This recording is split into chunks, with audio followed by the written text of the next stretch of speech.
लगता है मध्य पूर्व शांति के लिए तरसता जा रहा है। बामुश्किल एक तरफ इजराइल और हिजबुल्लाह के बीच संघर्ष विराम हुआ, लेकिन अब लेबनान का पड़ोसी देश सीरिया फिर से गृह युद्ध में फंसता जा रहा है। यहाँ राष्ट्रपति बशर अल असद के खिलाफ विद्रोही गुटों ने जंग छेड़ दी है। पिछले हफ्ते अचानक 2016 के बाद विद्रोही गुटों ने सबसे बड़ा हमला कर दिया। हयात तहरीर अल शाम या HTS लंबे समय से देश का सबसे मजबूत विद्रोही गुट माना जाता रहा है। इन विद्रोहियों ने 26 नवंबर को अचानक अलेप्पो के उत्तर और उत्तर पश्चिम के इलाकों में हमला किया। वहीं 29-30 नवंबर को वे शहर में घुस आए और सेना को वहां से खदेड़ दिया। अब HTS के हजारों लड़ाकों ने एक प्रमुख शहर अलेप्पो पर कब्जा कर लिया है। विद्रोही गुटों के अलेप्पो, इदलिब और हामा शहरों पर कब्जा करने की कोशिश के बीच संघर्ष बढ़ गया है। अलेप्पो, जहां सीरियाई राष्ट्रपति असद का महल भी बताया जाता है, वहां भी विद्रोहियों ने हमला किया। सीरिया विद्रोहियों को अलेप्पो अंतर्राष्ट्रीय हवाई अड्डे पर भी देखा गया। विद्रोहियों ने अलेप्पो में राष्ट्रपति असद के भाई की मूर्ति भी गिरा दी। हिंसा टकराव में सैकड़ों आम नागरिकों के हताहत होने की खबर है। हजारों लोग विस्थापित होने के लिए मजबूर हो गए हैं और अहम बुनियादी ढांचे को नुकसान पहुंचा है। विद्रोही एक के बाद एक लगातार हमले कर रहे हैं। सीरियाई विद्रोहियों ने 4 कस्बों पर कब्जा करने का दावा किया।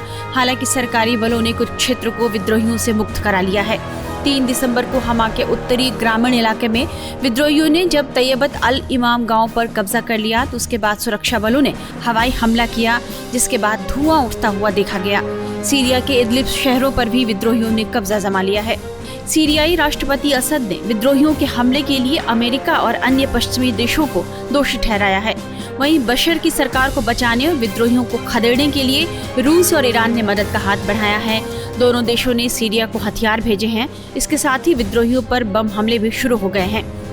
साल 2011 में सीरिया में गृह युद्ध शुरू हुआ। लड़ाई विद्रोही समूहों और असद सरकार के बीच थी। सरकार विरोधी गुटों का कहना था कि वे महंगाई, करप्शन के खिलाफ ये लड़ाई लड़ रहे हैं, लेकिन धीरे धीरे इसमें कई आतंकी गुटों के शामिल होने की रिपोर्ट आने लगी।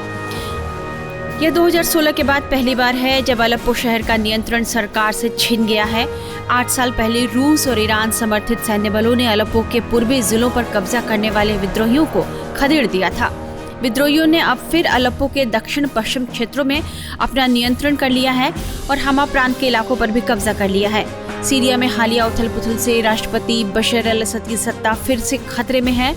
चूंकि विद्रोही समूह जिन्हें अमेरिका का समर्थन प्राप्त है, वे कई अहम क्षेत्रों पर नियंत्रण कर चुके हैं। ऐसे में असद को रूस का समर्थन मिला है। 2000 से सत्ता में असद ने कई विवादों का सामना किया और आज भी चुनौतीपूर्ण हालात में शासन कर रहे हैं। देखना होगा कि वे रूस की मदद से इस संकट का सामना कैसे करते हैं।